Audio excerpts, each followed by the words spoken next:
Kauna-unahan sa Pilipinas. NBC Manila Broadcasting Company. DZRH, member, kapisanan ng mga broadcaster ng Pilipinas. Oras sa Bishop Buddy Ballesteros, alas 8:06. Programang nakikinig, programang inaalam ang masasabi mo, programang magbibigay ng tama at totoo para tama ang alam mo. Tara, usap tayo para malaman ang Damdaming Bayan. Live sa DZRH Radio, DZRH TV at DZRH Digital. DZRH Damdaming Bayan. Kasama sina Lakay Deo Macalma at Sister L. Elaine Apit. DZRH Damdaming Bayan. Sa pangarap na maging mapayapa ang ating bansa, ang pangarap nyo ay pangarap ko. Sa pangarap na maging maunlad ang ating bansa, ang pangarap nyo ay pangarap ko. At sa pangarap na maging mas masinang ang kinabukasan natin at ng ating mga anak, ang pangarap nyo ay pangarap ko. Magandang umaga, Mr. President. Nembag nga bigat apo. Ayan, ready na po ba tayo sa State of the Nation Address? Ang third sona ng Pangulong Ferdinand Bongbong Marcos Jr. Alam po niyo mga habigan matagal na nag-ensayo, ha? Nag-rehearse ang ating Pangulo kahapon nga ba? Ha? Abay, agpaiso apo, 3 hours. Wow! At doon mismo sa doon mismo sa batasan ginawa, ha? Dati-dati yung mga previous presidents sa Malacanang ginagawa yung rehearsal. Pero ang Pangulo para sa bagay para magamay din ha? Ang kanyang sona mamaya ang third sona ng Pangulong Bongbong Marcos Jr. Abangan po natin kung ano po ba ang lalamanin ng sona ng ating Pangulo. Ito ba ay makatutugon sa ating mga inaasahan, lalong lang mga misis, mga kababayan, tungkol siyempre sa kabuhayan. Ito na nga ba ang bagong Pilipinas? Dumating na po ang bagong Pilipinas. Maraming salamat po. Dumating na po ang bagong Pilipinas. Maraming salamat po. Pero Mr. President, ang inaasahan po sa inyong sona, of course, lahat po ay maririnig natin ay ibibida, ha? Ang mga proyekto ng pamahalaan, yung performance report ng ilang cabinet, siyempre mga cabinet secretaries, ha? So yan po ang aabangan natin. Pero Mr. President, ang isa pong inaabangan din ng ating mga kababayan ay siyempre ang mga may init na issue ngayon sa inyong administrasyon. Una, Mr. President, ang issue ng graft and corruption. Abay, baka hindi po ninyo nalalaman. Abay, lumalala po ang issue ng graft and corruption ngayon. Kaya siguro ay ito ay pagtuunan din po ninyo ng pansin. Bigyan ng babala ang mga opisyal ng gobyerno na huwag na masyadong talamak sa graft and corruption. Yan po ang number one. Katulad na lamang Mr. President, ha? Abay, sabi nga sa mga taga DPWH, Secretary Manny Bonoan, ha? Kayo po ba ang secretary o si Yusek Bernardo na ang acting secretary, ha? Ay, good morning sa mga taga Bulacan. Ay, grabe Mr. President. Abay, sabi nga ng mga kontraktor at mga congressman mismo, ha? Alam po niyo mahabigyan yung proyekto na infrastructure projects, lalo sa public works. Abay, yung 100% na dapat project po mahabigan, ang natitira, ha? 40 hanggang 30% na lamang po. So, yan po ay isa lamang sa mga siguro dapat tignan ng ating Pangulong Marcos para mabawasan naman ang kahirapan. Ang sabi ng dating Pangulong Pinoy, sigaw natin noong kampanya, kung walang korap, walang mahirap. Hindi lamang ito pang slogan o pang poster. Ito ang mga prinsipyong tinatayuan at nagsisilbing batayan ng ating administrasyon. Sa pangarap na maging mapayapa ang ating bansa, ang pangarap nyo ay pangarap ko. Sa pangarap na maging maunlad ang ating bansa, ang pangarap nyo ay pangarap ko. At isa pa, Mr. President, ay ang issue ng Pogo. Marami pong nag-aabang. Ano ba ang magiging stand ng ating Pangulong Marcos sa napakainit na issue ng Pogo? Ayan. Mga economic advisors na po nagbumungkahi na ipagbawal na ang Pogo sa ating bansa. Secretary Ralph Recto ng Department of Finance at NEDA Secretary Director General R.C. Balisacan. At siyempre, ito'y sinugundahan din ng business sector. Kaya siguro, Mr. President, pakinggan po natin ang damdamin ng ating bayan. Damdamin Bayan. Magandang umaga, Pilipinas. Ako po si Dayo Makalma at good morning, Secretary Cheloy Garafil. Abay, maaga do gumising ito si Secretary Garafil, ha?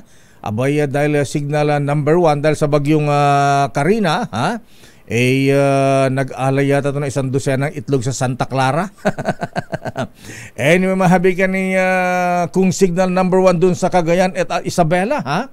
Abay, magiging signal number 4 kaya, ha? Signal number 3 ang batas ang pambansa mamayang alas 4 ng hapon sa zona ng Pangulong Marcos. Damdamin Bayan. Flash Report. Flash Report! Sa Malacanang ginawa yung rehearsal. Akala ko siya may sabing sa Kongreso, ha? Ayan. So, nandun ba yung mga cabinet members, ha? Ilang oras nga ba tatagal, ha? Mukhang lalampas po ng 1 oras, ha? Ang zona ng Pangulong Marcos. Abay, hinimay ng todo kasi iba daw mga cabinet secretaries sa gustong magpapogi kay Presidente, abay, sabi 1 page lang ang report ninyo, ha? Ang isasubmit, yung iba yata 3 to 4, 5 pages yata ang isinubmit. Flash Report. Flash Report! Ano ang nangyari sa kawad ng kuryente sa may Quezon City? Malapit ba sa Commonwealth yan, ha? Kinaladkad ng trailer truck, ilang kabahayan, walang kuryente ngayon. Abay, di ba nagtumbahan yung mga poste ng Meralco? Alamin natin ang report mula kay Aris number 5. Val, saang lugar yan? Commonwealth ba yan o saang lugar sa Quezon City malapit sa Batasan? Val, please come in.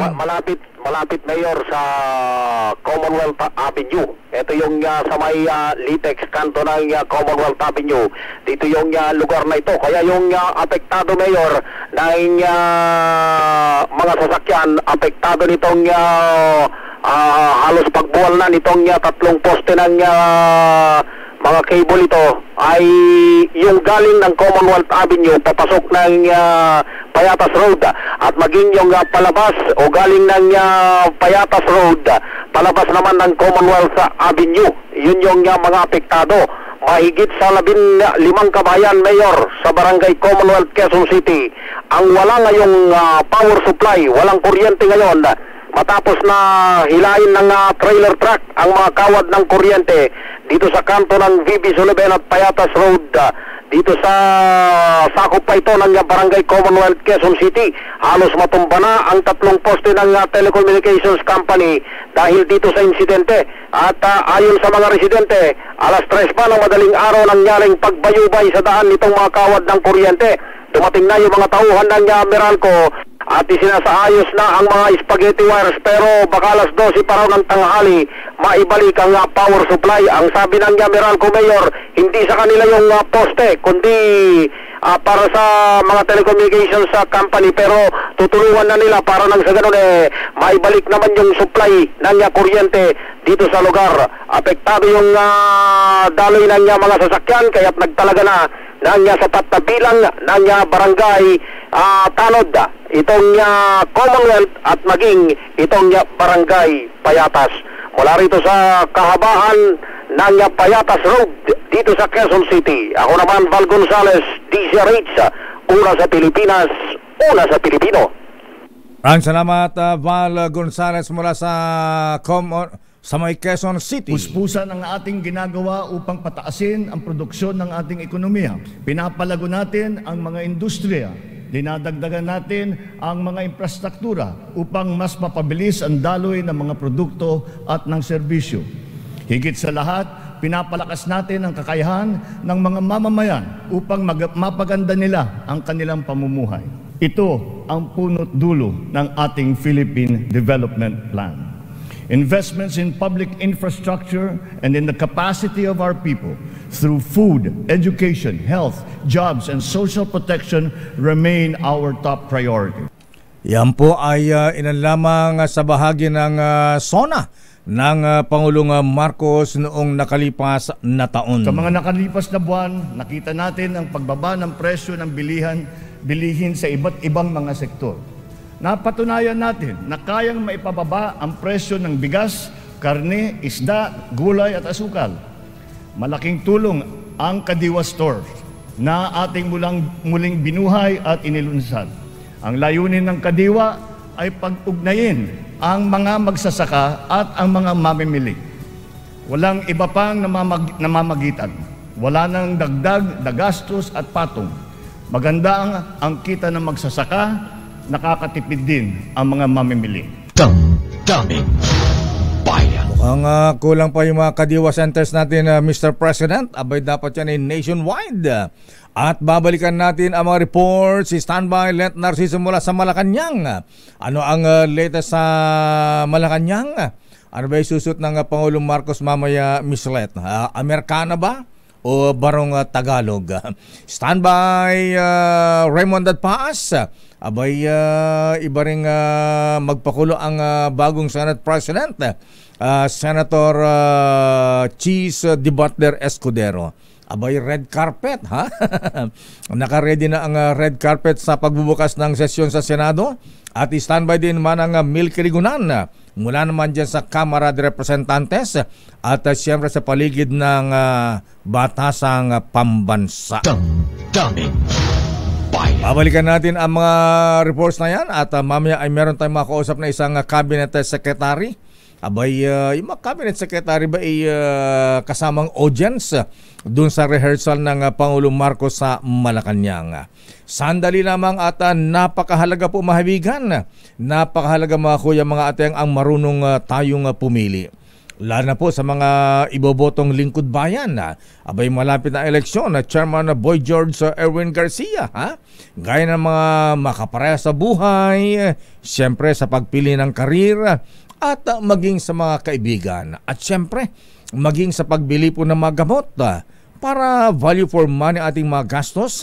Dapat mga misis, mga lola, affordable man ang mga generic medicines. Pero hindi naman pare-pareho ang mga ito. Kapag may reseta ang doktor, abay piliin ang Roya Generics. Nakipag-partner ang Roya Generics sa mga malalaking pharmaceutical companies sa mundo para gumawa ng mga world-class na mga gamot sa parehong pasilidad at bansa kung saan din mismo ginagawa ang kanilang kilalang mga branded medicines. Kaya pareho ang bisa at kalidad pero sa abot kayang halaga. Ang Roya Generics po ay gawa ng Pfizer, Viatris, Sanofi, GSK, Otsuka, Merck, Fresenius Kabi, AstraZeneca, OEP Philippines, Landbank at Boehringer Ingelheim. Tandaan, kapag may reseta ang doktor, piliin ang Roya Generics. Dalhin lamang po ang reseta sa Mercury Drug, Roya Generics. Tunay na world-class ang kalidad sa abot kayang halaga. If symptoms persist, consult your doctor. Damdamin Bayan. Oras sa Mr. President, may huling rehearsal pa po ba kayo ngayong umaga? Bago pumunta ng Batasan Pambasa mamaya alas 4, ha? Oras sa Chief Justice Alexander Jes Mundo. Bilis ng oras, alas 8:21. This time check. Oras sa ganap ng alas 8:25. Standby Let, standby Edniel Parosa, standby Milky Rigunan. Number. Ang ating bansa, ang pangarap nyo ay pangarap ko. Sa pangarap na maging maunlad ang ating bansa, ang pangarap nyo ay pangarap ko. Ang ikatlong State sa of the pangarap na Nation maging mas Address masinan. ni Pangulong Bongbong Marcos. Damdamin Bayan. Oras sa Sister L. It's 8:28. Wow, ang ganda naman ng suot mo, ha? thank Rarampa ka you, ba Lakay. sa Batasan mamaya? Hindi naman lakay, pero ito ay gawa ng mga taga-Kalinga. Oh. Ayan Iba ay di Kalinga ang pangalan ng store, lakay. Galing naman, Oo. tinalo mo si Senator Loren Legarda ngayon, ha? Abay, ayan ba binili mo sa ano? Sa Aliwan, sa lakay. Aliwan Fiesta? Oo. Aba, ganda-ganda naman, ha? At mas mura to, lakay. Di mo kumpara akalaing sa- 300 pesos lang yan? Hindi naman 300. Magkano? Magkano yan? Magkano? 3,500 to, lakay. 3,500. Akala ko 350. Pero sobrang affordable na siya, lakay. Kumpara dun sa mga nabibili natin. Ayaw nga, ang ganda, ano, ha? no? Ayan, may palikpik pa sa ano, para kang si ano First tawag Lady. dito, lakay? Patajong. Patajong ang tawag namin sa Patajong. Ilocos niyan, Oo, patajong. talaga. Oo, ganda, Nagustuhan ganda. ko, lakay, kasi yung color combination niya. Oo Tsaka nga, support galing. local tayo, lakay. Oo naman, by Filipino. Yes. Ayan, At ang maganda siya, lakay. Yung pagkakahabi. totoo yan. Pero abangan natin kung ano isusuot ng mga Ay, oo. mas lady senators natin, mga congresswomen, mga spouses, Alam mo, mga misis ng mga senador at Oo, congressmen. lakay, ang inaabangan natin dyan lagi, yung kanilang mga OOTD. Anong OOTD? Outfit of the day. Oo. Kasi lakay, ang gaganda, di ba? Modern Filipiniana na kasi ngayon, lakay, madalas ang ginagamit eh. Aha. Oo. Pero yung mga piloto natin, iba inaabangan ha? Sino? Abay, kasi nag-uusap daw yung mga congressmen na ano bang gagamitin, pre? SUV ba tayo o sports cars? O Ayun. mag-helicopter ba Oo, tayo? may Ayan. maiispatan ba dyan? Sino ba ang pinakamagarang sasakyan? Oo, wag namang i-flaunt masyado yung mga katas ng katas ng biyaya ninyo. Ayan, teka muna, alamin nga muna natin ang report mula sa Malacanang. Damdamin Bayan. Mula kay Let. Nawala na si Let. Maya-maya daw konti lakay. Oo. Okay, sige. Puntahan muna natin si Edniel Lakay dahil ang bagong Metropolitan Manila Development Authority Mobile Command Center mabibinyagan yan, Lakay, ngayong araw ng State of the Nation Address ni Pangulong Bongbong Marcos. Ano-ano yung mga, siguro, Lakay, for sure mga high-tech na ito, dahil tayo ay nag-i-evolve, yung technology natin nag-i-evolve. Ano ang mga makikita natin na makabagong teknolohiya dyan sa Mobile Command Center RHF 52? Edniel Parrosa. Edniel. May kulungan ba yan? Lakay at Israel, bago doon sa MMD Command Center. Nandito tayo ngayon, nakatayo sa tapat mismo ng House of Representatives. Dito sa may south gate ng Kamara, katapat dito, Lakay at Israel, yung Batasan Police Station, yung QCPD Station 6, at itong nasa likod ko, yung IDP Batasan Road. Bahagi nito, Lakay at Israel, ay maagang isasara ngayong umaga kahit mamayang alas 4 pa. Yung ikatlong State of the Nation Address si Pangulong Bongbong Marcos, ang abiso na Metropolitan Manila Development Authority. 8 in the morning ngayon pa lamang ay babakura na itong kalsada, pero kagaya na nakikita nyo sa aking likuran at yung aking mga videos dyan, ay tuloy pa rin sa pagdaan yung ating mga tricycle, mga jeepney at ilan pang mga sasakyan ay pinadadaan pa rin ng mga tauhan ng DPOS o ng Department of Public Order and Safety. Kausap natin kanina yung mga traffic enforcers ng Quezon City, ang binabanggit nila, baka 9 in the morning or before 10 ay tuluyan ng isara o hindi na padaanan itong kalsada sa aking likuran sa mga motorista na wala namang kinalaman o hindi naman bisita dito sa ikatlong zona. Narito rin tayo ngayon sa tapat ng Station 6 na isa doon sa mga inaasahan, Lakay at Israel, na dadaanan ni Police General Romero Francisco Marbil bilang nagsimula na yung pag-iinspeksyon ng hepe ng pambansang pulisya para sa seguridad ng zonang ito ng presidente. Magsisimula itong inspeksyon ng PNP chief sa Campo Karingal, sa headquarters ng QCPD, at isa-isahin niyang puntahan o tunguin yung kanyang mga pulis na nakakalap doon sa Commonwealth Avenue at nagbabantay doon sa mga posibleng rally. Sa bukana nitong IDP Road, kung saan tayo nakatayo ngayon, Lakay at Sister El, yung sinasabi ng MMDA na command center o mobile command center na mabibigyan ngayong umaga. Ngayong araw din ilulunsad at ngayong araw din agad-agad nagagamitin ang command center na ito na may mga pasilidad na mamaya ipasisilip sa media. Yung tabi ng command center na yan, malapit dyan yung pro-government protest kung saan inasahan na may mga pa-concert, yung mga suporta nito administrasyon ni Pangulong Bongbong Marcos habang malayo-layo pa doon sa may Tandang Sora area hanggang sa may Doctors Hospital ng Diliman, yung anti-government protest na ongoing na. Wala pa kaninang alas 6 sa umaga, Lakay at Elaine. Saan yung mga anti-Marcos demonstrators? Nasaan sila? Lakay, mula doon sa UP Diliman, adan dito sa may Diliman Doctors Hospital, yung area na nakalaan para doon sa pagmamarcha at pagsasagawa ng programa nitong mga progresibong grupo, Lakay. Sa katunayan, doon din kanina nakapwesto yung mahigit 2,000 tauhan ng NCRPO Regional Mobile Force Battalion para salubungin o handang salubungin itong mga rallyista. Yung mga pulis, Lakay, ay magdamag, nagpalipas ng gabi kahit maulam dito sa bahagi ito ng Quezon City, habang yung kanilang mga binabatyang rallyista ay nandoon na sa area ng Tandang Sora, Lakay, kanina. At ang inaasahan, kung sakali man kasubukang mag-forward o mag-move forward itong mga nagrarally, ay tatapatan sila ng NCRPO at susubukan ding humarap sa kanila karangan ng kanilang mga shield, mga baton, mga helmet at iba pang mga gamit kasama ng kanilang mga force multipliers, Lakay. Tsaka may supporter yata ang ating mga taga-PNP, yung mga pro-administration nandiyan sa may COA, sa may Sandigan. Marami ba sila, Edniel? Si Val Gonzales, Lakay, nandoon. Si Val Gonzales. May concert doon, Lakay, kagaya nung last year. May stage na itinatayo at nagkakaroon talaga sila ng formal na programa. Unlike doon nga, siyempre, sa mga alam naman natin, yung mga ibang rallyista na nagmamarcha o gumagalaw yung kanilang mga pagkilos ay simula na kaninang alas 6 sa umaga. Pero so far, Lakay, hindi pa naman nagtatagpo o nagpapang-abot yung mga rallyista at yung mga pulis.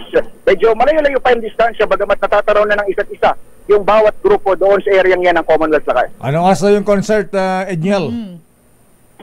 Alamin natin yan, Lakay, maya-maya lamang. Pero nung dumaan tayo doon sa Bukana ay wala pang build-up doon . Wala pang build-up ng mga sakyan at mga tao. Siguro nandun ang bottleneck sa area mismo ng COA kasi nadaanan lang natin yung kanto ng Sandigan at ng Commonwealth papasok sa may Batasan Road, Lakay. Okay, maraming salamat, Edniel.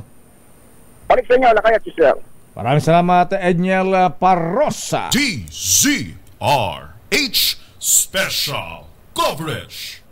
Ang ikatlong State of the Nation Address ni Pangulong Bongbong Marcos. Sa pangarap na maging mapayapa ang ating bansa, ang pangarap nyo ay pangarap ko. Sa pangarap na maging maunlad ang ating bansa, ang pangarap nyo ay pangarap ko. Standby sa ating mga reports. Abay, nasa ating linya, Sister El. Lakay. Daming bayan. Ang Dean ng Graduate School of Law ng San Beda College. Ayan, professor din sa Cagayan State University, si Dr. Ranilo Rani Aquino. Si Father Rani. Dean, Father, magandang umaga na yung bigat, Apo. Naimbaga bigat, Kapsat. Kumusta kayo? Abay, good morning, Sister El. Good morning. Good morning, Father. Ayan, nasa po kay Father? Nasa Cagayan o andito lang sa Manila? Nagdaktit do kay Garaw. Hanang makapanaw ta, nagdakis ti panawin. Ay, oo. Teka muna. Malakas ba ang ulan ngayon dyan sa Cagayan? Signal number 1 sa northern part ng Cagayan at Isabela, Apo. Since last night, it has been raining. I was supposed to take the plane today pero canceladong flight. Wow. So I will take the land transport. So, Ayan, so anyway, Rani, ingat po kayo dyan. Ayan, kaya po naman kayo tinawagan bilang isa pong professor, dean at political analyst na rin. Alamin po namin kung ano pa inyong inaasahan dito sa SONA ng Pangulong Marcos at ano ang dapat ilahad, Dean Rani Aquino, sir. Yeah, unang-una, I am hoping na ilahad ng Pangulo ang kanyang plano ukol dito sa Singalot, dito sa West Philippine Sea. That's a very pressing issue. It has to do with national security. It has to do with regional security.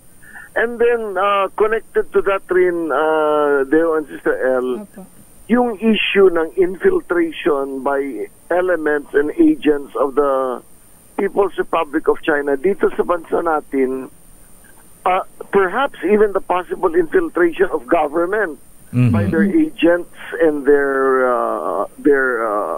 subalterns, ano? Yun ang isa. Ikalawa, this is something I've been thinking of for a long time because alam niyo, Cagayan and Isabela are agricultural provinces. Ngayon, ang hirap ng buhay ng mga magsasaka because no matter how good their harvest is, ang baba ng presyo ng bigas kasi binabaan din yung tariff ng imported rice. 15%. Intindihan ko na binabaan yung tariff ng imported rice because of the project of government that there should be rice on the table of every Filipino. Pero ang resulta, pag malayang pumasok ang imported rice, bumababa rin ang presyo ng bilhin na rice sa mga farmers natin, nakakaawa naman sila. See, that is the second issue that I would like to the President to take sana. And third, I think the President, it's time for the President to make clear what his position is in regard to charter change, no? Kasi matagal na itong sinasabi na kinakailangan may mga bago, may mga bahagi ng saligang batas na dapat baguhin, dapat repasuhin, dapat liwanagin. Pero parati, basta pinag-uusapan ang charter change, parati na lang may tumututol dahil sa panganib na gagamitin yan pang term extension. But I hope the President will exhibit political will to say, no, there are changes that are necessary and we will go ahead with them. For me, those are the three primary things I hope the President will talk about. West Philippine Sea, ayan,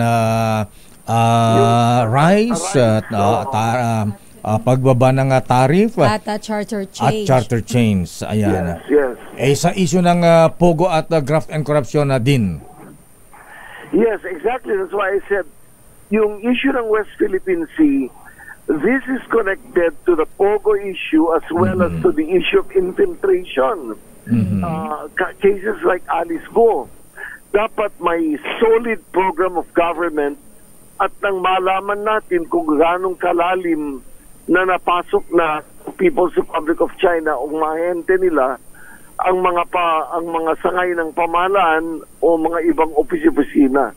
Kasi kung nakapasok si Alice Go at maliwanag na lumilitaw sa congressional investigation that she has used false identity and false pretenses, we have to know how widespread that is. Ayun.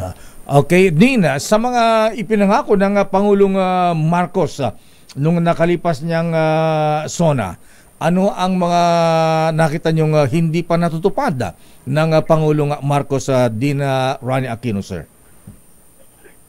Well, you know, there are some programs of government na talagang matagal na i-implement. I think the President is on track with regard to his Bagong Pilipinas movement. It's a movement with which I am also connected.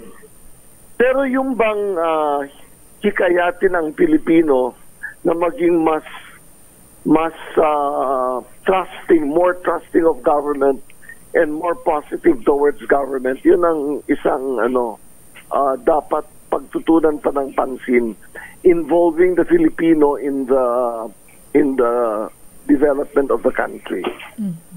Father, may mga nabanggit nyo na po kanina yung ilan pa po sa dating charter change, pagdating po sa presyo ng mga pagkain, agrikultura. Father, meron po tayong mainit na issue kasi ngayon pagdating naman po sa healthcare system po natin sa bansa. And of course, dito pong issue sa PhilHealth.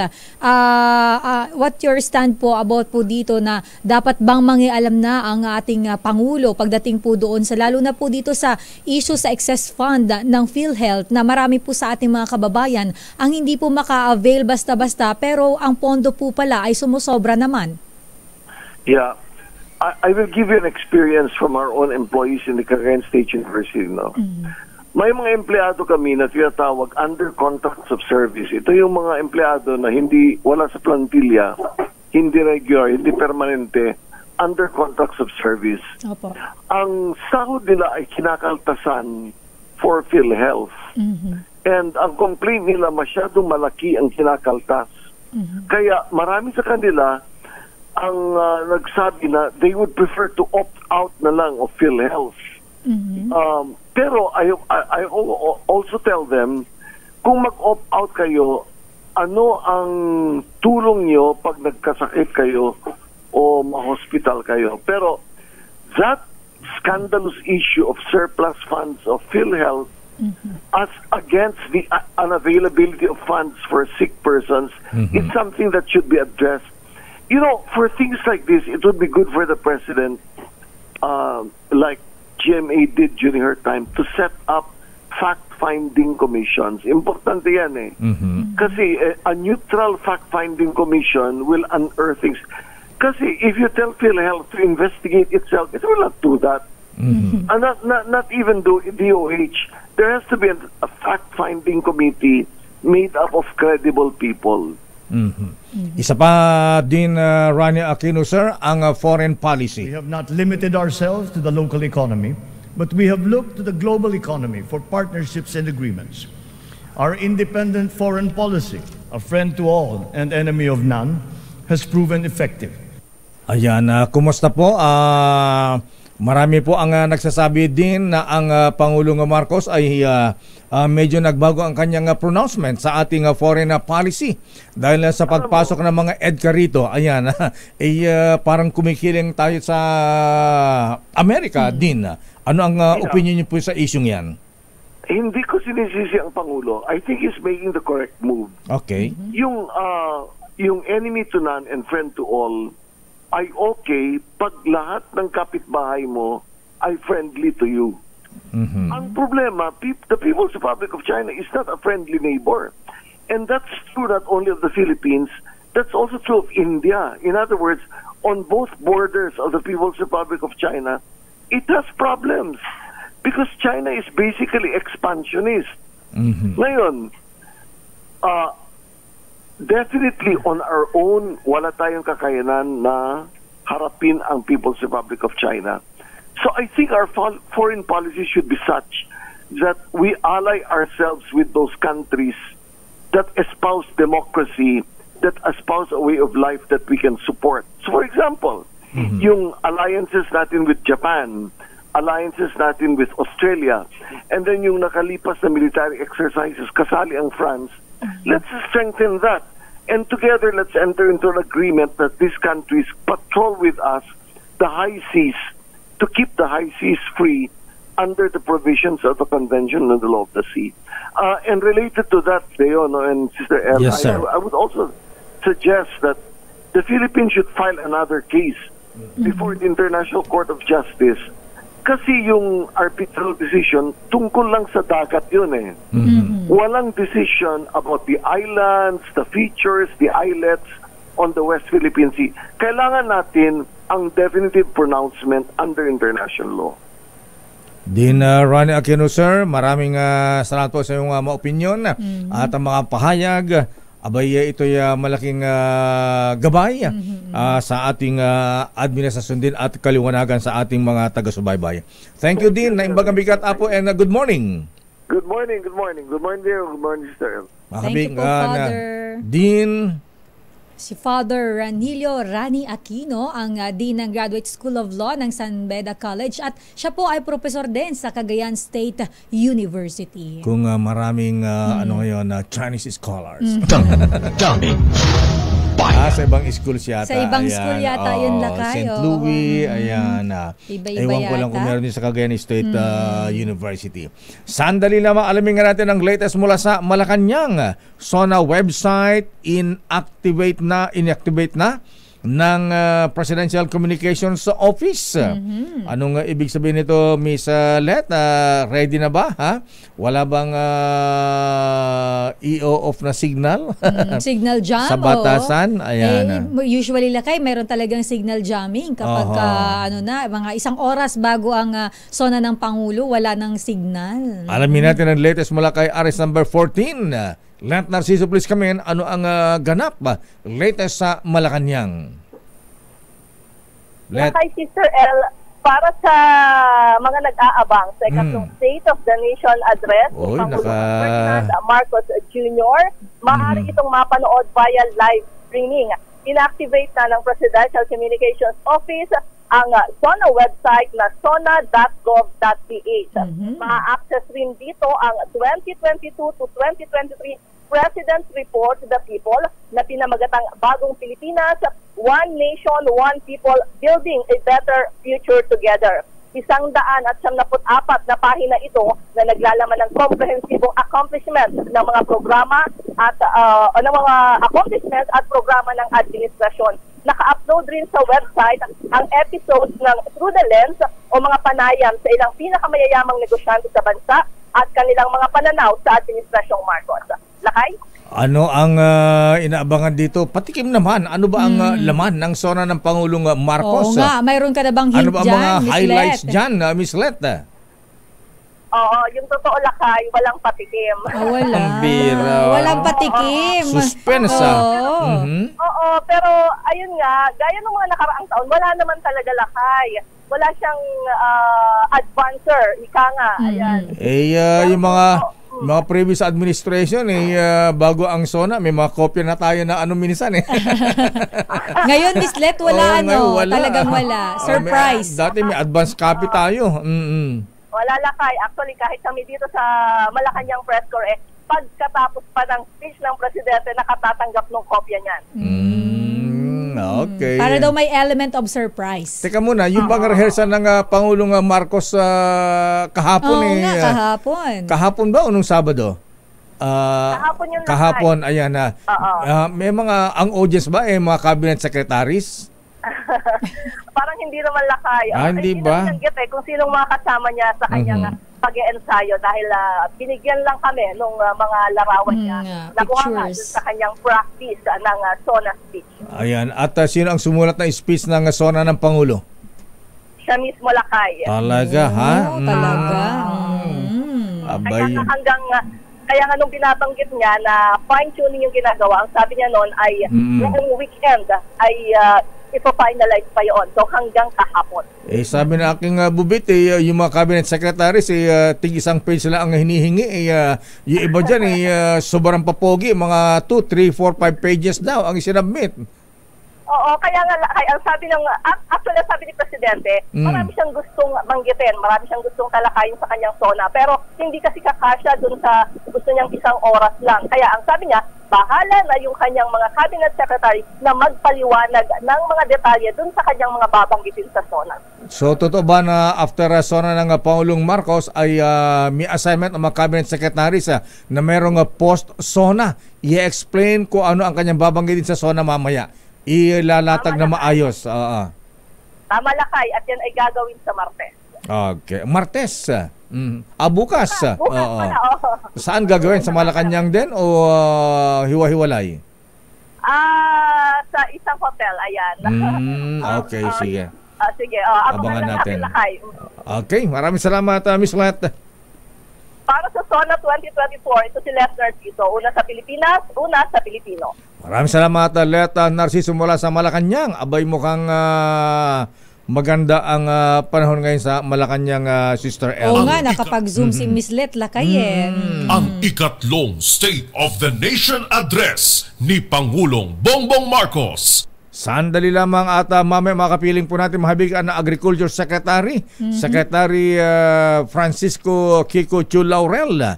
Abay, ano kaya ang asahan, ano kaya ibibida ng Pangulong Marcos sa kanyang SONA kaugnay sa issue ng agrikultura? At siyempre ang pinaka-importante yan ay food security. Damdamin bayan. Sandali lang po, Secretary Kiko Chu Laurel. Oras, Sister L. It's 8:52. Napatunayan natin na kayang maipababa ang presyo ng bigas, karne, isda, gulay at asukal. Malaking tulong ang Kadiwa Store na ating muling binuhay at inilunsad. Ang layunin ng Kadiwa ay pag-ugnayin ang mga magsasaka at ang mga mamimili. Walang iba pang namamagitan. Wala nang dagdag, dagastos at patong. Maganda ang kita ng magsasaka, nakakatipid din ang mga mamimili. Dumating na po ang bagong Pilipinas. Maraming salamat po. Damdamin bayan. Oras, Sister L. 9:00 na.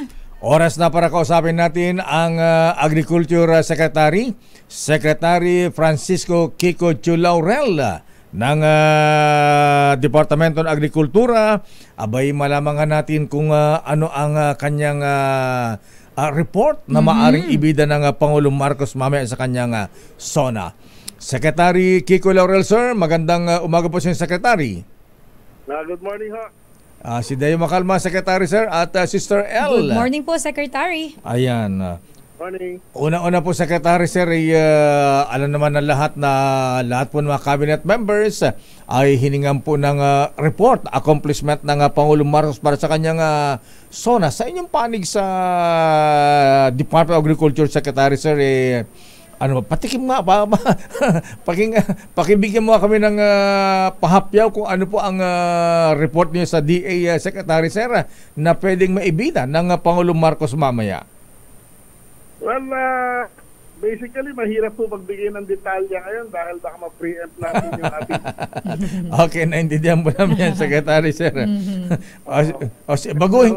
Baguhin ko na lang tanong. Ayan.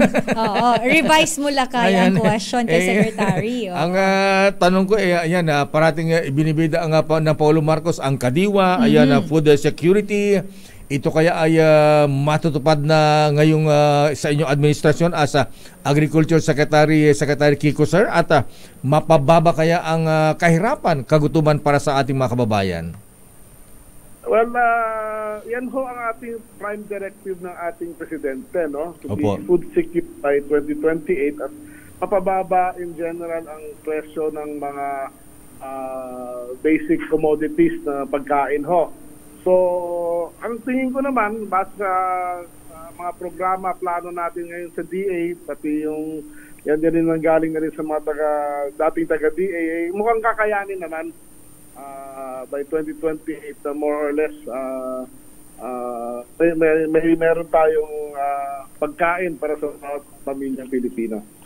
At yung murang bilihin, Secretary Laurel, sir, alam po nyo, parati rin binibida ng Pangulong Marcos ang Kadiwa na simulan ng kanyang yumaong ama. Ayan, paano natin ipagpapatuloy ito, Secretary, sir, para ramdam? Kasi yung Kadiwa sentence natin, hindi po masyadong ramdam na ating mga kababayan, Secretary, sir. Yung Kadiwa ay napakagandang programa na ginawa ni dating Pangulong Ferdinand Marcos Sr. Opo. At nakita ko yung original charter niya na talagang kailangan ipagpatuloy yan.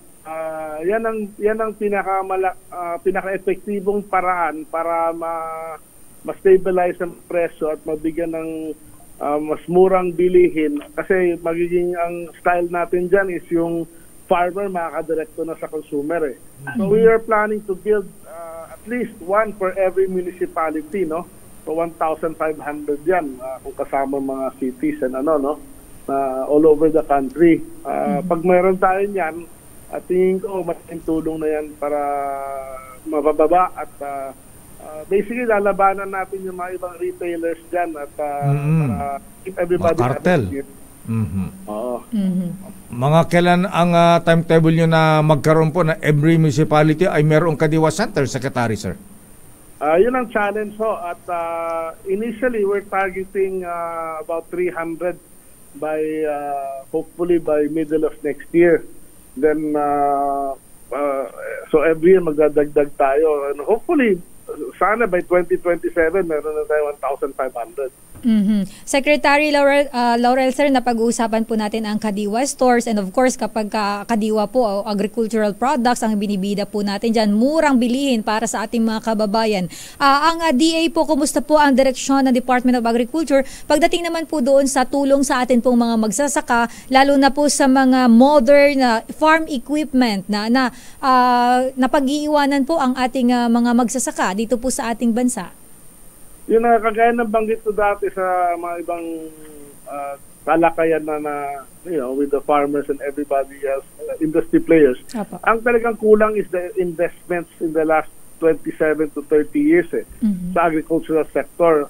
Kagaya ng mga drying systems, pang corn, pang rice, kulang na kulang talaga. We can only dry, kaya lang natin magpatuyo ng 11.5% lang yata ng ating rice production, saka maybe 10% ng corn production natin. So the DA will be investing a lot in post-harvest, no? Pati cold storages and all of that, pati sa mga ports, no? Para makapasok ng feeds, para pati livestock inputs at fertilizer, may pasok natin ng mura. At may bigay sa mga farmers, sa nag-aalaga ng hayop, para ang importante mapababa ang input cost para ang eventual cost of production bumaba without affecting yung kita, o baka sana mas maganda pa ang kita ng farmer at mapababa ang presyo sa consumer. Secretary, yes sir. Secretary Laurel, sir, nabanggit nyo ang rice production na.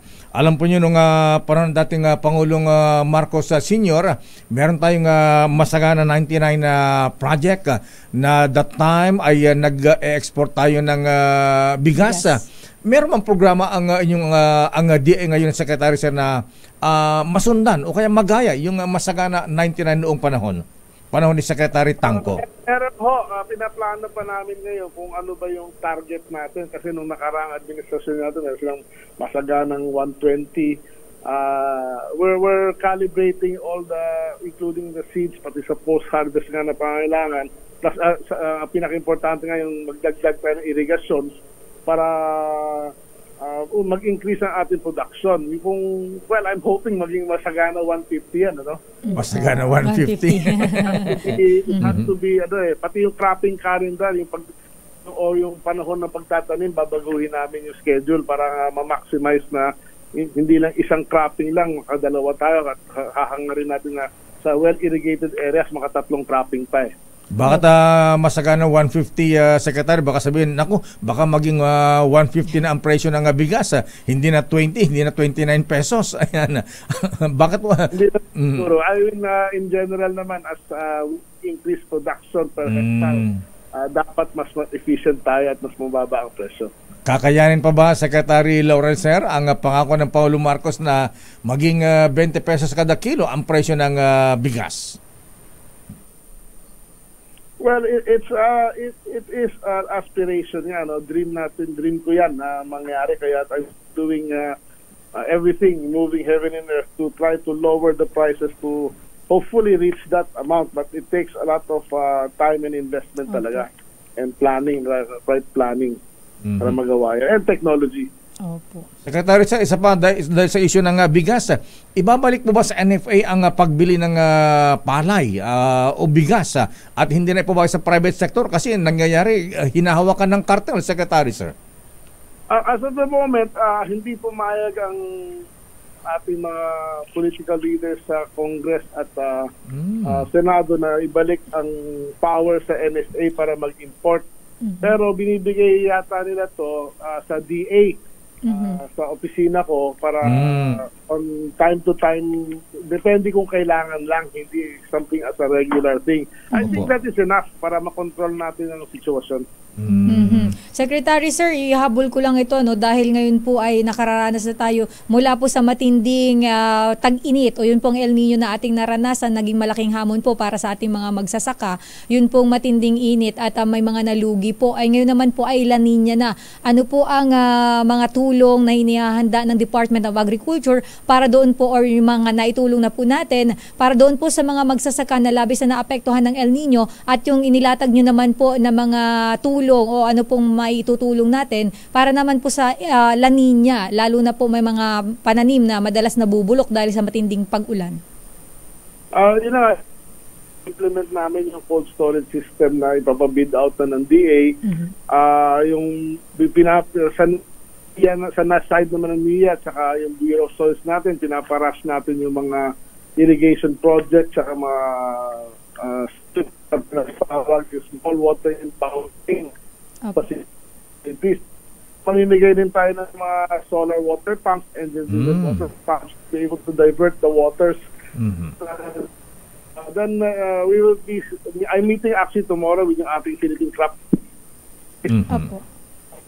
insurance para kung sakaling tamaan man ng farmer ng flood or bagyo, may immediate na insurance na pwede makuha na payment para makapag-plant ulit. Of course, magbibigyan ng mga kits, mga Ayan. Secretary Laurel, sir, isa pong issue ay ng mga farmers. Mapapababa po ba natin ang presyo ng abono, fertilizers at pesticides, Secretary, sir? Well, that one, I think, may malaking pag-asa na mapapababa natin yan. Ngayon, inatasan ko na yung ating isang ahensya na GOCC na tawag Planters Products Incorporated na makipag-negotiate sa mga foreign governments, no? At mga foreign para magkaroon ng G2G na transaction ng fertilizer. Dito, I expect na makapagbili ang gobyerno ng fertilizer na maybe 10 to 20% less para ipamahagi sa ating mga farmer in this coming cropping seasons and maybe next year. Isa na lang po, Secretary Sir, bilang dating fishing magnate, dating bilyonaryo, ngayon milyonaryo na lang. Milyonaryo na lang si Secretary. Paano natin matitiyak, sir? Hindi naman tayo mag-i-import ng galunggong, Secretary Laurel, sir? Well, yung import ng galunggong, hindi natin masasabi na hindi tayo mag-i-import kasi meron na tayong mga closed season na tinatawag, no, from November to January sa ibang Palawan side, sa Mindanao side naman, sa Maycolo, Sulu, Basilan, December to February yon. So, during those times na walang commercial fishing, ibig sabihin, kailangan natin mag-import talaga ng isda. Kailangan natin gawin to para mabuhay ulit at yung mga fishing ground natin na sobrang overexploited na. Kailangan magpahinga ng 3 months a year. Actually, tingin ko dapat 4 months a year pa, pero split lang yung close season. We really need to conserve our resources para rumami. Pero sa experience ko naman, basta lang alagaan natin to at huwag natin bigyan ng added pressure, no? Yung ating fishing grounds, babalik ang isda. And hopefully, in the future, halos hindi na tayo mag-import sana. Nabawasan ba ang supply natin ng isda, Secretary Sir, dahil sa issue ng West Philippine Sea? Hindi na tayo masyado napayagang makapangisda sa issue mga pinagtatanunan ng Pilipinas at China. Honestly, ang production sa West Philippine Sea hindi naman ganun kalaki to be able to affect masyado yung ating needs, no? Of course, may quantity na nabawasan but hindi naman ganun kalaki. So, it should not affect yung price sa merkado. Isisingit ko lang ito lang kaya, no, bago na kasi ngayon ko lang nakapanayam si Secretary. First time natin makapanayam sa radyo itong si Secretary Laurel. Kasi pinakauna ko. Ito yung first ever interview niya sa radyo. Nako, salamat Sek sa inyo pong pagpapaunlak sa DZRH. Sek, isisingit ko lang po ito kasi marami tayong mga kababayan, yung mga coconut farmer lakay at Secretary. Bagamat may mga existing po tayong programa para sa ating mga coconut farmers. As of now po, kumusta po ang mga industriya naman po pagdating sa mga magniniyog po natin, Secretary? Kasi marami sa kababayan ko lakay ang umaangal. Ang baba daw ng presyo ng bilihan ng kopra. Pamilya kasi sa ni Sister Ellie, galing po sila sa coconut industry. Oo po, sa Albay po, dyan po sa Bicol region. Pagdin ho ako dyan, kasama rin sa ating TCA na Bukid, yung programa na 100 million as by our president ay on the way. This year makakapagtanim tayo ng 8.5 million na bagong coconut trees. Dahil sa coconut trees natin ngayon matatanda na Opo. A year lang. Ito mga bagong trees, 100 million plan na sa plan at gagawin natin tanim then until 2028. Tungkol sa babang presyo ng coconut, kopra, yun ang problema. Puro kopra lang gagawa natin majority. So, magbibigay ng DA yun through PRD, through yung PCA ng mga coconut processing facilities all over the country kung maraming supply ng coconut. Hindi natin extract natin yung tubig, yung laman, yung kopra, yung gas, magamit natin. At magamit natin yung buong nut sa lahat ng ibang bagay, pati sa paleta, maging juice, maging desiccated coconut, maging coco lumber, and all of that, then tataas ang kita ng farmer. Secretary Laurel, sir, maraming salamat po at kayo po ay napagbigyan nyo kami for the first time. Yes, first time. Kayo sa radyo. Thank you so much po. Thank you, Secretary, sir. Mabuhay po kayo. Good morning sa inyo ulit at sa mga nakikinig. Maraming salamat po. Maraming salamat po. Mahabigan Agriculture Secretary Francisco Kiko Chu Laurel. Sa mga nakalipas na buwan, nakita natin ang pagbaba ng presyo ng bilihin sa iba't ibang mga sektor. Napatunayan natin na kayang maipababa ang presyo ng bigas, karne, isda, gulay at asukal. Malaking tulong ang Kadiwa Store na ating muling binuhay at inilunsad. Ang layunin ng Kadiwa ay pag-ugnayin ang mga magsasaka at ang mga mamimili. Walang iba pang namamagitan. Wala nang dagdag, dagastos at patong. Maganda ang kita ng magsasaka, nakakatipid din ang mga mamimili. Ang ikatlong State of the Nation Address ni Pangulong Bongbong Marcos. Damdamin Bayan. Babalikan po natin ilang pang mga issues, ilang pang mga reports. Standby Dr. Tony Contreras. Standby Raymond Dadpaas. Ano ang latest dyan sa Senado? Nag-start na ba nag-open na ba ang session? Standby man ang Milky Rigunan mula naman sa Kamara de Representantes. Oras, Sister L. 17 minutes after 9. This Bayan. Oras, Sister L. 9:23 na. Dumating na po ang bagong Pilipinas. Maraming salamat po. Dumating na po ang bagong Pilipinas. The President's Agenda. Oras, Sister L, para kausapin natin ang dating Dean ng College of Liberal Arts ng De La Salle University, Professor ng Political Science Department ng De La Salle at columnist ng Manila Times. Ayan, galing ito, ha? Si Dr. Antonio P. Contreras. Dean Contreras, sir, magandang umaga po sa inyo, Dean. Magandang umaga din po sa inyo. Pagtutuwid lang po, wala na po ako sa Lasal. Ako po bumalik na sa UP Los Baños. UP Los Baños. Nasa UPLB na pala si Prof. Ayan, so, professor ng mga iskola ng bayan. Ayan, yes. Dati professor ng mga estudyante ng rich kids. Mga RK. Anyway, sabi ko naman, dating din ng College of Liberal Arts De La Salle. Anyway, Dean Contreras, sir, ayan, matanong nga namin kayo, ha? Ayan, sa mga pangako ng Pangulong Marcos noong nakalipas na taon, ano ba yung mga ilang percent kaya nakita nyo? Natupad ba at ano ang mga hindi natupad at ano ang dapat gawin sa kanyang administrasyon Dean Contreras, sir? Alam mo, dapat nating ipaliwanag sa mga tao ang SONA para yung wishlist. Okay. Dahil komplikado ang pagpapatakbo ng bayan, maraming moving parts. So, inaasahan na natin na marami dyan ang hindi matutupad. Ako bilang isang optimist, mas tinitingnan ko ano yung mga na-deliver. Katulad na nagkaroon tayo ng bagong Procurement Act. Nagkaroon tayo ng pagbabago sa Agrarian Reform Law na kung saan kinondone ang mga utang ng mga beneficiaries. Yan ang mga gusto kong tutukan natin. At marami pa ang pwedeng gawin. Napaka-komplikado ng ating system, ng ating hamon sa lipunan. So sabi ko marami moving parts. Ang iba dyan, kahit sabihin ng Pangulo, pag hindi gawin ng Kongreso, ay walang mangyayari sapagkat kailang isa batas. At nasa Kongreso ang move.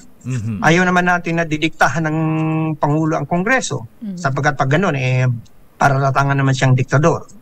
So marami pang mga nakabinbin sa Congress na mga batas na kailang isa batas. Pero ganun pa man, kung titingnan natin ang takbo ng ating ekonomiya, although bumaba ang ating paglago nito from 7 point something to 5 point something, ay mataas pa rin ito kumpara mo sa ibang bansa sa Southeast Asia, maging sa Asia. Bangamat naguguro ang ekonomiya natin ay mayroon pa rin patuloy na pagtaas ng presyo ng mga bilihin, although gumagawa naman ng paraan ang pamahalaan para pababain ito. Pero again, ang presyo kasi ng produkto hindi rin naman yan determinado lang ng political process, kundi alam natin market forces yan. May mga global factors na beyond our control. Din, maganda yung nabanggit mo ha. Ito hindi naintindihan ng marami natin mga kababayan na lahat ng mga gusto ng presidente ay maaaring hindi niya magawa dahil kailangan ng pagsasabatas, kailangan dumaan ito sa Kongreso at Senado, hindi po ba? Ayan na. So kaya opo. Ayan na. Kasi yan ang hindi naintindihan ng marami. Presidente hindi nagagawa ito. Pero hindi nalaman ng iba na kailangan ito yung mga policy na dapat ipatupad ng administrasyon ay bawat presidente ay dumaan through legislation sa Senado at Kamara. At kumbaga pinag-agrihan ng lahat. Hindi naman pwedeng ang Pangulo lang. Pagka hindi pinayagan ng Kongreso, ng Senado, problema talaga ng presidente yan. Mababalam yung kanyang mga projects na naisipatupad. Tama po ba din? Opo, sapagkat tayo ay isang demokrasya, meron tayong check and balances. Yun ang, tama po kayo, yun ang nalilimutan ng napakarami ng presidente, isa lang pong branch sa gobyerno yan. Pag naman i-push niya ang sarili niya sa Kongreso, babanatan naman siya ng kritisismo ng diktador. Hindi democratic ang sistema natin. So ito ay sabi ko nga maraming kumikilos na party dito. Maraming moving parts. So wishlist ang SONA. Wishlist yan. Okay. And of course, kahit nga tayo, marami tayong wish sa buhay natin, ang iba hindi natutupad. Ayan, nabanggit yung wishlist din na Contreras, pero ang ine-expect kasi natin mahabayan, ayan, of course, sana matupad yung kanyang mga sinasabi sa SONA. Ang tanong natin ngayon din sa iyo, ngayong SONA ng Pangulong Marcos, ano ang ine-expect nyo o dapat banggitin ng Pangulong Marcos sa mga isyong napakarami na dapat ay malaman ng ating mga kababayan at kung paano niya ito lulutasin? Dalawa lang naman sa tingin ko mayroong top 2 na issues na dapat pansinin ng ating Pangulo, yung ekonomiya. Okay. So, una yan, sapagkat yan ay malapit sa bitukan ng tao.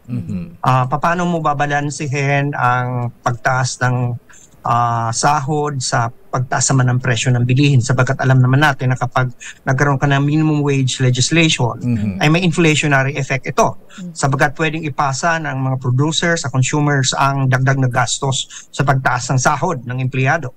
At alam naman natin na kapag tumaas din naman ang purchasing power ng mga tao dahil mas marami silang pera, tataas ang demand sa mga produkto, ay lalong tataas ang presyo. Pero at the same time, dapat mabalanse yan. Alam mo, ang pagpapatakbo ng ekonomiya para yung paglalaro ng Rubik's Cube. Ang hirap. Babalansehin mo, hahanapin mo ang tama para makuha mo ang perfect match at lag. Minsan, hindi madaling makuha. Isa sa haligi ng ekonomiya, yung agrikultura, yung nabanggit yung kanina na nakikinig ako sa inyong interview sa ating Secretary of Agriculture. Opo. At importante mag-invest sa teknolohiya. At ang nakakatuwa naman sa administrasyon sa ngayon, at kami nga mismo sa scientific community natutuwa, sabagat malaki ang investment niya sa science, malaki ang tiwala niya sa research. na kung saan ngayon meron tayong tinatawag na precision agriculture na ginagamit natin ng digital technology. Ang tawag nga namin yan ay smart agriculture, na kung saan gagamitin mo ang satellite data para ma-predict mo, magiyahan mo mga desisyon ng mga magsasaka. Yan ang una. Pangalawa, dapat maging siguro tayo sa soberenya natin, sapagkat ang isa sa mga threats sa ngayon ay ang patuloy na pagpasok ng China, panghimasok ng China sa ating teritoryo. Paano babalansehin din ng Pangulo na ang interes natin ay isinusulong bilang isang bansang may sovereignty, pero hindi naman tayo nagpapunta sa landas ng giyera at kaguluhan. So balancing act na naman yan. How can we negotiate from a position of strength without getting into war? And I think the president was somewhat successful here kasi pinalitan niya yung code of engagement sa China from what used to be negotiating from a position of subservience, acquiescence, takot. Ngayon, we are negotiating from a position of strength. Bumalik tayo sa treaty natin sa Amerika, pero pinalawak natin yon. So ngayon, hindi na tayo pwedeng sabihan na Amerika lang tinatakbuhan natin. Marami na tayong kakampi.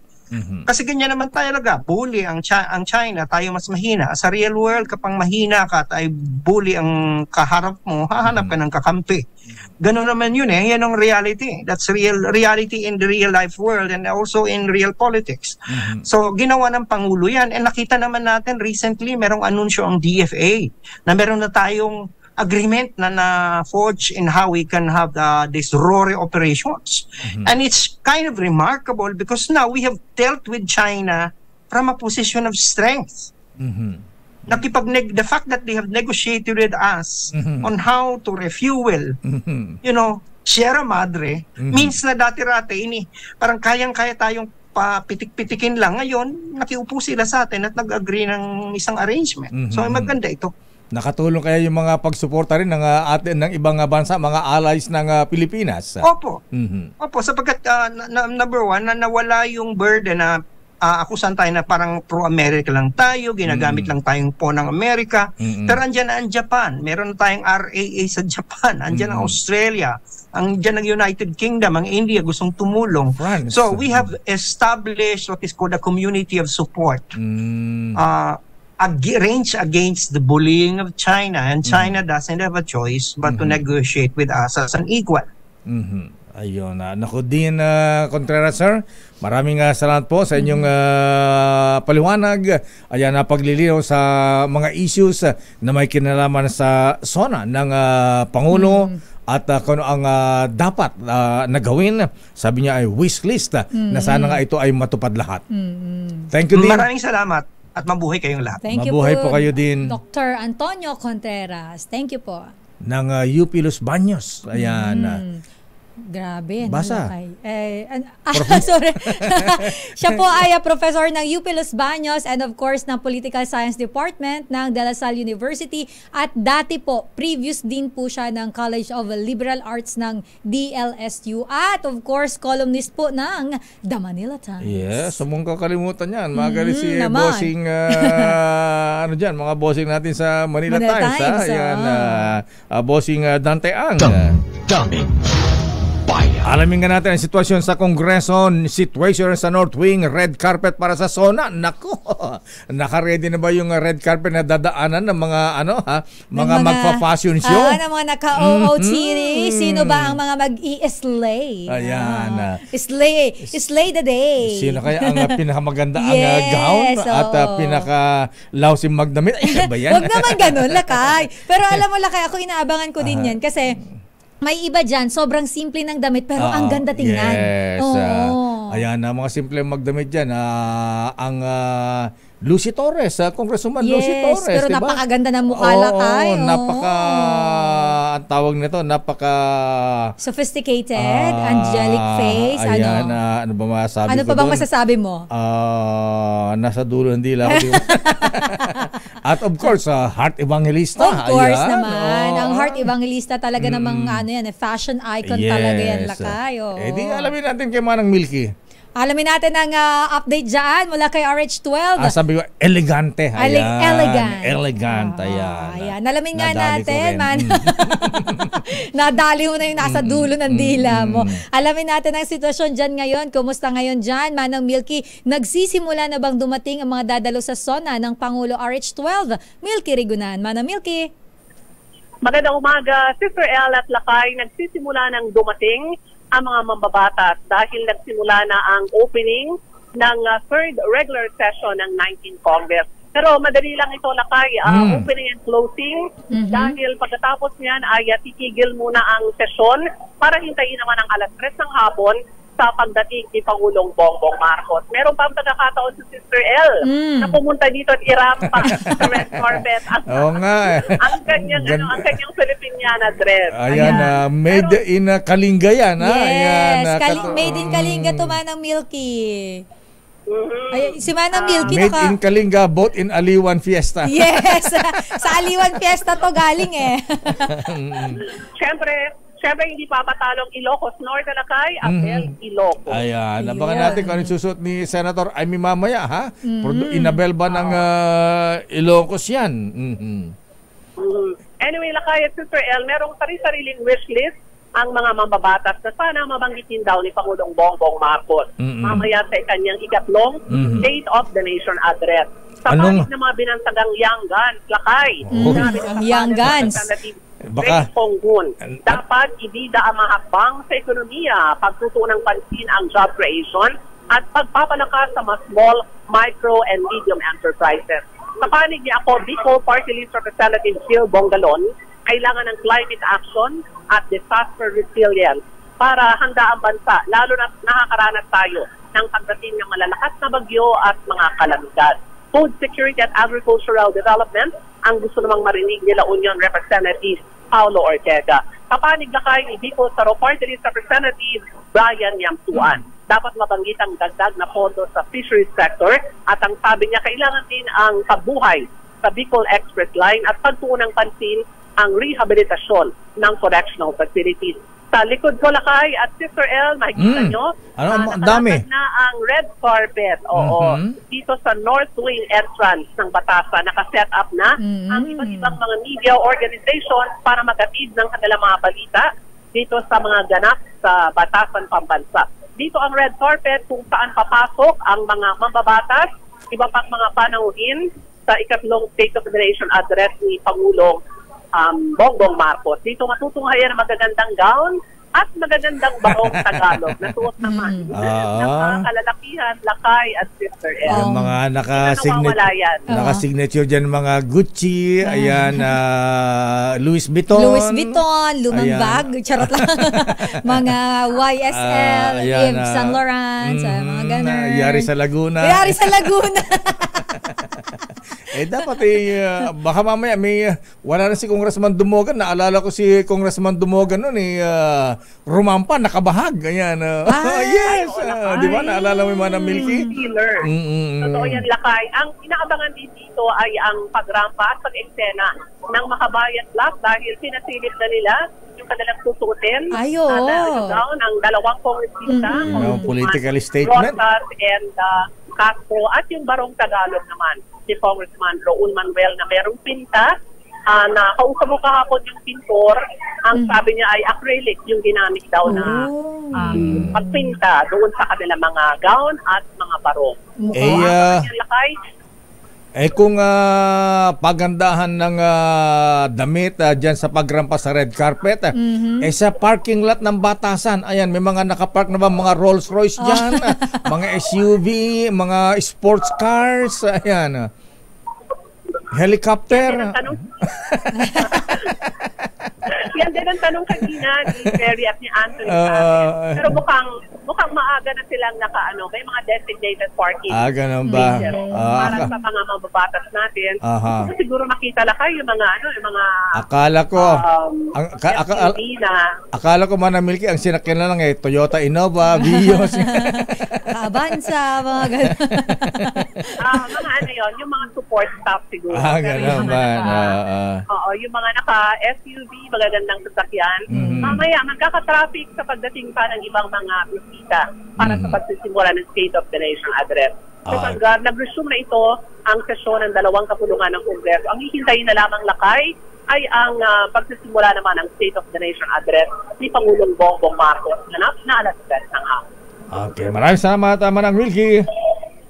Maraming salamat, Lakay. At Sister El, magandang umaga para sa SONA 2024. Ako si Neil Carigona, nag-uulat, una sa Pilipinas, una sa Pilipino. DZRH Special Coverage. Maraming salamat, Manang Milky. At speaking of Rolls-Royce, Sister El. Yes, Lakay. Alam mo, nakasama namin yung distributor ng Rolls-Royce sa Pilipinas nung Friday. Ha? Oo, talaga? Good morning. Bumili ka na? Hindi.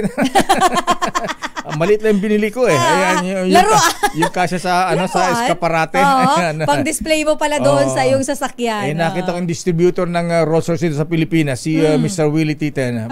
Bossing, sabi ko, congratulations ha. Sabi niya, bakit? Ang daming benta ng Rolls-Royce ngayon. Gano'n ba? Hindi. Karamihan dyan, galing sa black market yan. Hindi bumili sa akin yan. Talamak din pala yung ganyan. Sabi ko, dami-dami nga. Mas mura kasi yata yun, Lakay. Mas mura yun, syempre. Syempre, black market eh. DZRH Special Coverage. Walang tax yan, Lakay. Ang tanong dyan nagbabayad ba ng tamang buwis? Kaya nga, Lakay, for sure, walang tax yun. Baka naman mas less pa. Kasi iba dun nagreklamo din mga kakilalan sa customs. Kasi may mga nakiusap dyan na, personal use lang ito. Baka naman pwedeng bawasan. Bawasan na yan. May ganun ba? May discount? Kababayan mo nga yata isa eh. Sabing ganun boss, personally, Pangulo nyo na po ito eh. Abuso. Napakawalang iya naman yan, yung pala nagbabay and sell. Huy, bastos naman nun, Lakay. Gusto kumita, ayaw mag-invest. Ano mo water report ni Giselle? Ay, puntahan natin si Giselle Ricafort, Lakay. Oy, may higit 2,000 magagawa ang nagkikilos protesta na sa UP Diliman. Aba, sa pamantasan ng bayan. Giselle Ricafort, please come in. Giselle.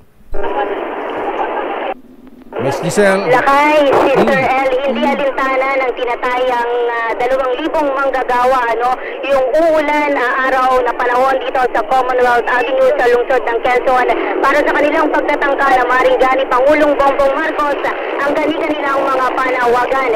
Iginigiit ng mga manggagawa sa pangunguna ng National Wage Coalition, kilusang Mayo 1 at Trade Union Congress of the Philippines, nagulang yung 35 pesos sa dagdag sahod na inaprubahan ng Regional Tripartite Wages and Productivity Board sa National Capital Region. Pinasesertifika ang agents ng labor groups kay Pangulong Bongbong Marcos yung 150 pesos pataas sa mga panukalang wage increase. Marami nilang magagandang wage bill sa Kongreso pero ang problema, hindi raw ito pinapansin ng mga mambabatas at nananatiling nakabinbin lamang hanggang sa ngayon.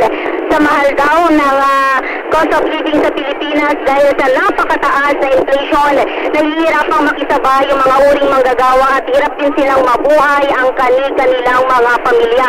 Sabi ni Labor Leader ka Elmer Bong Labog, insulto sa lakas paggawa ang barat na taas sahod na resultaan niya ng pulok na sistema sa nasyonal na pamahalaan.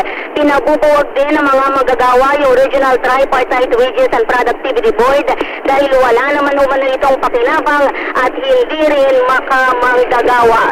Live mula dito sa umahambon-ambon, Lakay, na nararanasan sa kabahan ng Commonwealth Avenue sa lungsod ng Quezon. Para sa SONA 2024, Giselle Ricafort, una sa Pilipinas, una sa Pilipino.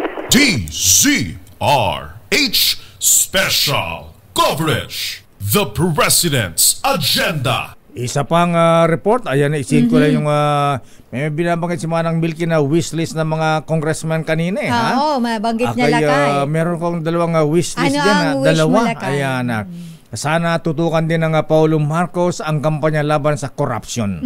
Ayan. At number 2, ayan, Mr. President, tama na, sobra na kung noon ay nakatulong sa ating ekonomiya, ngayon ay perwisyo na.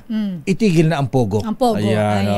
At ako, Lakay, idagdag ko dyan sa wishlist mo. Ano idadagdag mo? Ang idadagdag ko dyan, Lakay, sana po ay mas paigtingin pa dahil muli pong nagbabalik ang mga abusado na nagtutulak ng illegal na droga. Oo, yung droga. So, marami pong mga kabataan ang naapektuhan po niyan. So, hopefully, Lakay, aside dyan sa mga problema natin sa ekonomiya, ito rin pong pagdating sa illegal drugs ay talagang mapagtuunan din ng pansin. Ayan, totoo yan, Sister L. Kaya nga't ang mga natin, ang mga kababayan natin ay dapat talaga tutukan din ng presidente ang issue ng droga dahil ito ay bumabalik na naman, Sister L. Oo, Lakay. Kaya tuloy ang sabi ng lolo mo, The order is dead or alive. Ano dong? The order is dead or alive. Tatakbo ka bang Senator, Mr. President, sir? Ayan. Lakay talaga, kaya pala hinahanap mo yan. Sabi na nga ba, ipi-play mo na naman yan. Ang sabi ni... Para reminder, kasi reminder. in fairness kay, di man perfect yung kanyang kampanya, talagang maraming collateral damage. Yes, maraming biktima ng extrajudicial killings, pero naramdam yung pagbaba ng kaso ng droga. Yes, at nung ilalim ng Duterte administration. Kakibat kasi niyan, Lakay, kapag mataas ang mga drug addict, maraming drug addict sa bansa, ang crime rate natin tumataas din. Yes, kasi hindi nahuli yung mga drug lord. Bakit kasi di unahin yung drug lords? O nga pala. Diba? Dapat unahin natin ang ugat. Kasi kung tayo doon lagi nakafocus sa bunga, ay wala, Lakay. Naalala mo yung mamumunga yan. Naalala mo yung naging biktima ng anti-drug campaign ng dating Pangulong Digong? Yung Espinosa, yung magamang Espinosa doon sa Leyte. Oo, Lakay. Si Kerwin. Ayan, si Kerwin Espinosa. Di ba yung tatay niya namatay? Namatay, oo. Yung anak si Kerwin na pawalang sala. Ano na ba siya, Lakay? Na-quit na ba siya? Napalaya na ba? Napalaya na. Akala ko hindi ba? Napalaya na kasi eto nga, tatakbo ng mayor dun sa kanilang bayan. Outdated ako. Oh my goodness. Napalaya na siya, Lakay. Kasi the last time na nagsulat ako ng news item sa kanya, nakakulong pa siya. Ayan, lumaya na siya, tatakbong mayor. Ayan. Bakit naman? Wala, ayoko na mag-comment. Sige, report na lang kay Boy Gonzales. Alamin natin mula sa rally dyan sa may Quezon City na kay Giselle ay may mga grupo ng mga manggagawa dyan. Militanteng grupo naman nagrally papuntang Mindiola at hinarang sila, Lakay, ng mga pulis. Nakaabante ba RH29 Boy Gonzales? Boy, kumusta ang sitwasyon? Sister El, Talakay Gayo, hindi sila nakatunto ng Mindiola pero nakapagsagawa naman sila ng kanilang programa sa kahaba ng rekto, ilang metro bago ang paanan ng Mindiola sa Mia Ligarda.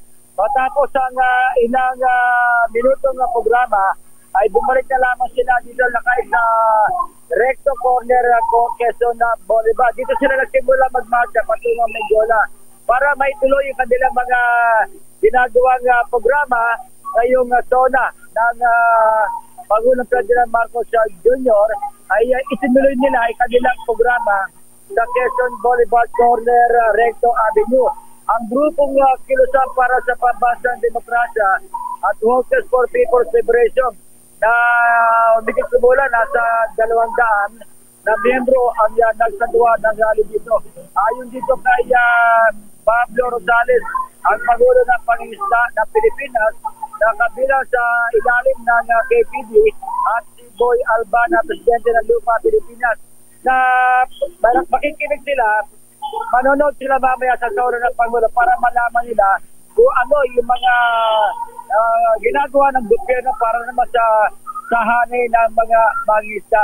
Medyo nasa mismong lane sila ng 2 lane na nagagamit nila, Lakay dito sa kaban na regwa, pero mapayapa naman dahil sila binabantayan sila ng mga pulis. Hindi sila pinayagan sa Mindiola ayon kay Colonel John Diagi. Pinayagan man sila ng programa dahil sa Mindiola ay walang pinapayagan magsagawa ng mga kilos sa protesta. Yan pa rin ang sitwasyon. Oy, kumusta ang panahon dyan sa Mindiola? Bagamat parang umaambo pa lamang, Lakay. Pero kanina, mula na umaga, walang ulan, matulimlim lang kakalangitan. Pero Sa ngayon, nakikita ko pa umaambon, pero mahina lang umaambon dito sa area ng Quiapo, Maynila. At pagkatapos sa kanilang programa lakay, ay makikinig na lamang sila mamaya sa zona ng Pangulong Ferdinand Marcos Jr. Bukod dito, wala nang ibang grupo na plano magsagawa ng rally sa Mendiola. Karamihan sa kanilang lakay ay nagtungo na sila sa Quezon City ang iba't ibang militanteng grupo. Yan pa rin ang para sa zona 2024. Ito si Boy Gonzales sa Disares, una sa Pilipinas, una sa Pilipino. DZRH Special Coverage. Maraming salamat, Boy Gonzales mula sa paanan ng Mendiola. The President's Agenda, ang ikatlong State of the Nation Address ni Pangulong Bongbong Marcos. The DZRH Special Coverage. Standby Edwin Duque Edniel Parosa, standby Raymond Dadpaas mula sa Senado. Ayan, nagamit na ba yung red carpet dyan sa Senado? Ha? Rumampa na yung mga senadora dyan. At siyempre ang First Lady ng Senado. Ha? Ang nag-isang Love Marie. Love Marie Escudero. Love Kaya Marie heart ang palayaw niya lakay. Ang totoo niyang pangalan ay Love Marie. Yun ba ang tunay niyang pangalan? Yes, Love Marie Evangelista Escudero. Akala ko Barrio Fiesta. Ay, mga ongpaw ko may-ari nun. Tiyuhin niya yata yung lakay, di ba? Kasama yata sila dyan, ha? Ayan, sandali lamang. At, happy birthday, Kuyang Melvin Arado, ha? Ng TM Calamasonic Lads. Ayan, Kampay. At bago ko makalimutan, Sister L, abay, batiin din natin ng happy wedding. Sino yan? Ang Miss Nicole Lopez. Aba naman, syempre, makakalimutan ba naman natin yan? Nakita ko sumasayaw-sayaw ka pa doon. Pinasayaw ka ba naman kami? Hindi naman marunong sumayaw. Pasayawin mo ba naman ng isang lakay Deo? Ang lakas mo Ang tigas-tigas ng katawan ko. Ayan, tuloy. Kaya kay Miss Nicole at kay Jonas sa Payawan. Congratulations at best wishes. Congratulations.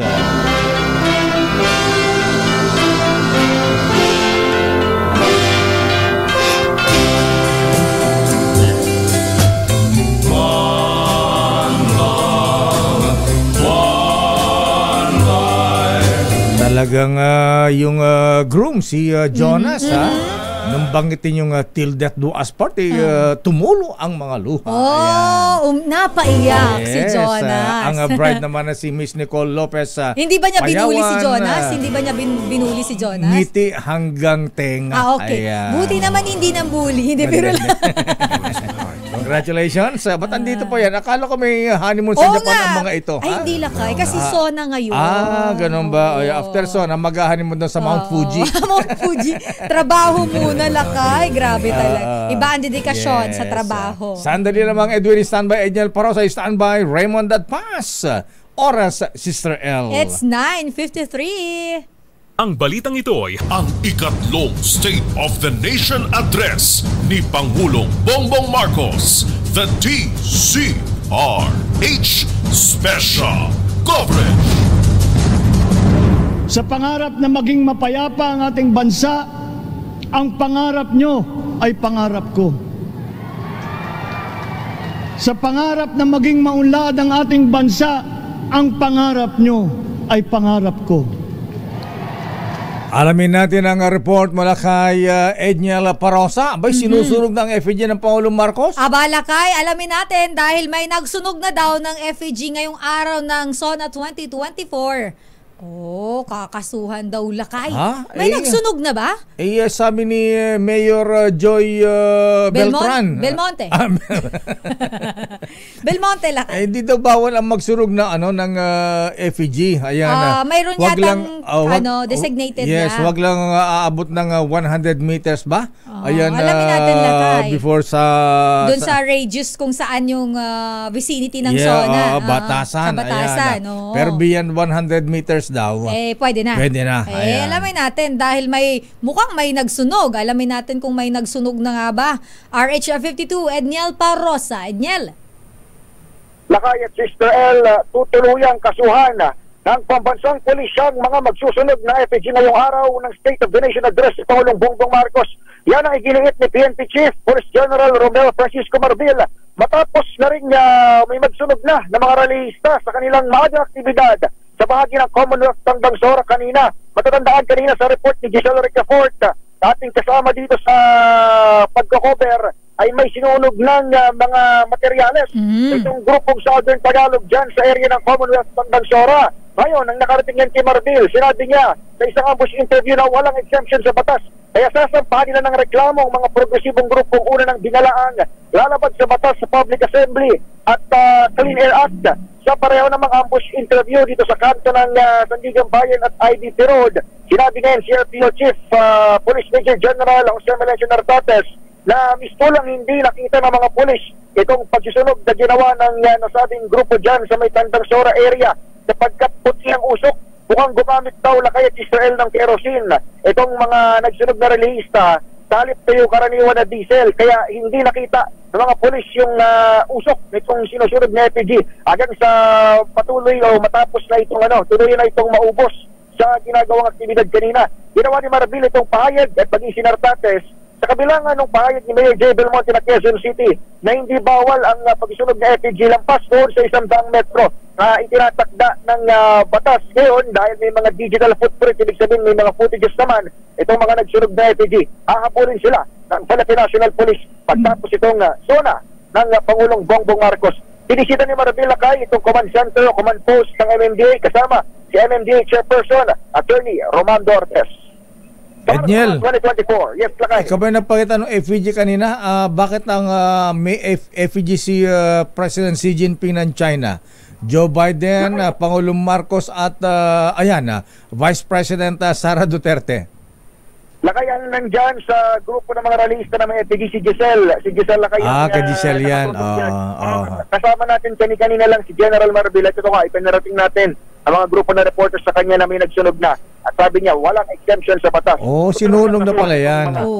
Sinunog na Lakay kaninang umaga. Kaya sabi ni General Marbil, tutuloy ang kasuhan itong nagsunog pa rin sa kabila ng warning ng Philippine National Police. Parang pinapakita sa effigy, Edniel, si President Xi Jinping, bata niya si Vice President Inday, si Joe Biden, bata naman niya ang dating ang Pangulong Marcos. Proxy war ba, Lakay? Proxy war. Anyway. Eto, sinira pa. Sinunog at na pala sinira. yun. Okay, sige, abangan na lang natin. Teka muna, kumusta ang panahon dyan? Kanina Lakay maulan, kaninang madaling araw, pero ngayon ay walang ulan pero mahangin at madilim, makulimlim. Makapalang mga ulap dito sa bahagi ito ng Commonwealth at IDP, Batasan Road, sa bahagi pa rin ng Quezon City. Para sa Zona 2024, ito si Edniel Parosa, nag-uulat sa Major H. Una sa Pilipinas, una sa Pilipino. Maraming salamat Edniel Parosa at mamaya Sister L.